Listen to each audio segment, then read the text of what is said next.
Hello everyone and welcome! My name is Obsidia, and in light of the recent League of Legends Netflix show Arcane, there's been an increased awareness to the concept of magical technology in role-playing games, such as the HexTech used in the show. Accordingly, I thought it would be helpful to give my simple 4-step guide on what I use to apply for any piece of technology to adapt it to a magically based setting. This can be helpful for any of you world builders or game masters out there who also want to implement various pieces of technology in your campaign.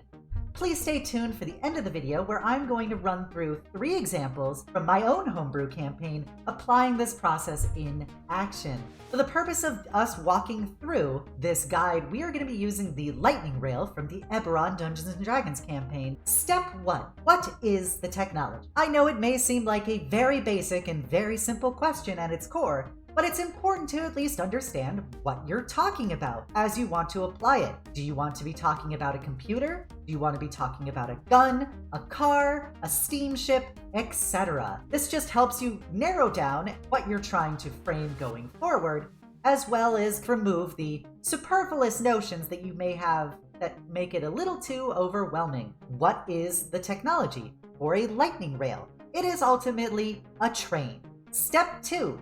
Strip away the actual science. At the end of the day, the piece of technology we are going to be using is going to be light on science and heavy on magic. So really trying to strip away all of the science stuff that may gum up the works for you trying to magically implement your technology, it really helps you moving forward when you get to the next step. Accordingly, what is a train? A train is nothing more than a long vehicle that transports things and runs along tracks/rails. That's all it really is. Step 3. Fill in the gaps with magic. Ultimately, we are not dealing with true technology here. We are dealing with magical technology. So now that we've stripped away all the scientific parts of our given piece of technology, we can finally find all of the magical explanations for why it exists in our given campaign, so that it can be integrated as a simple part of the world itself. For the example of the lightning rail train, we have established it as a train, which is a long vehicle that transports things along tracks or rails. So let's fill in with magic. Instead of it using a coal-based or combustion engine, rather than having any independent source of fuel, it actually runs along magically charged plates already pre-placed in the ground, similar to tracks, that propel the train forward similar to a magnetic train. Therefore, we have now gone through and magically justified our lightning rail train.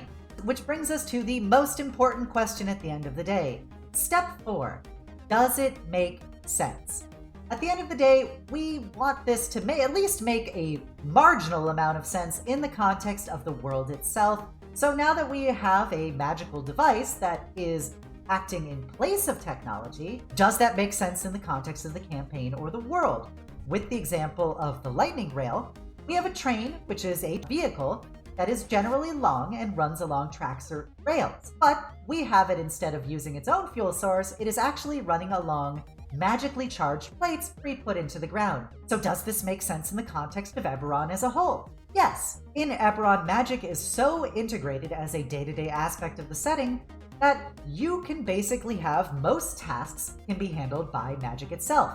Accordingly, the idea that magic is so prevalent and so cheap and so widespread that it can be utilized in this permanent fashion, a vehicle that is then moved on the ground by magical plates, then yes, it makes sense in the context of the setting. This is something that would realistically, logically, and legitimately be implemented in order to facilitate increased transportation or trade in a magically heavy setting such as Eberron. So there you go. That is my simple 4-step process. Now let's go through 3 homebrew examples of me implementing this in action. These are all from a D&D Eberron campaign that I am currently running called Echoes of the Last War. Example 1, the Arcanogram. What is the technology? It is a telegram/transcription service. Strip away the actual science. It is a transcript of people talking, communicated over a distance. 3. Fill in the gaps with magic. Magically recording a conversation in transcript and having it teleported via magic to the recipient. 4. Does it make sense? Yes, various forms of recording and long-distance communication spells exist in Eberron, including having a corporation, such as a dragon-marked house Cibis, which makes its primary living off of the communication and transcription of spell work. Accordingly, them implementing the service would make logical, realistic, and practical sense in the context of the setting. Example 2. The Arcanoscribe. What is the technology? It is a typewriter or basic computer. Step 2. Strip away all the science. A device that records information in a written form. Step 3. Fill in the gaps with magic. Magical buttons are pressed and runically generate text on some form of scrying glass screen. Example 3. The Arcane Intelligence, or AI. What is the technology? An artificial intelligence. Strip away all the science.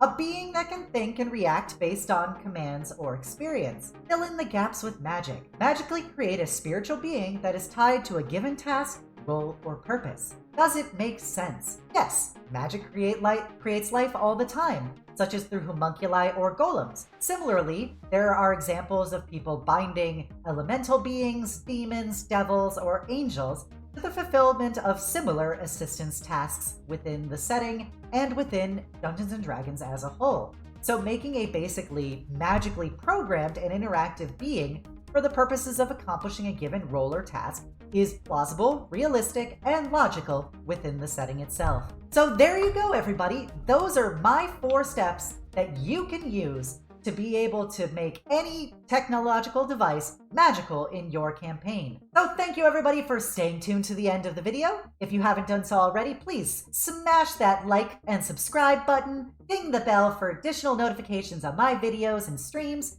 and please feel free to follow me in the links provided below on my Twitch, YouTube, and Twitter. I hope you all enjoy going out there and making your technology magical.